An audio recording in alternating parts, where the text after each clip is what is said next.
আসসালামু আলাইকুম দর্শক, গৌরব ভাই একটা ফাট দিছে, সুন্দর সামাজিক ফাট। যদি ভালো লাগে ভিডিওটা শেয়ার করে দিন।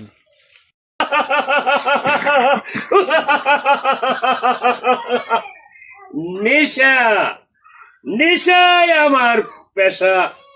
নেশা হয়েছে, ওই নেশা হয়েছে আমার সঙ্গের সাথী কৈবরের বিষা। একদিন এই লাল চাঁদকে সমাজে শিরোমণি বলে সম্মান করছে। সের ভিতরটা ছিল ওই গঙ্গার জলের মতন পবিত্র। কেন কেন এই জবাব আজ কেউ দিতে পারবে না। এই সমাজে গিন্নটাকে ছুঁয়ে বেঁচে আছি, গিন্ন পরিচয় দিয়ে বেঁচে আছি। কেন কেন আমি গিন্ন পরিচয় দিয়ে বেঁচে আছি?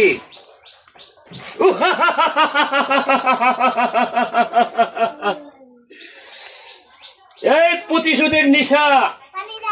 আমি ডাকাত বলে পরিচয় দিয়েছি, সমাজে মাতাল বলে পরিচিত। ওই তো সর্দার এসে পড়বে, তার পূর্বে আমি বোতলটা সেরে পালি।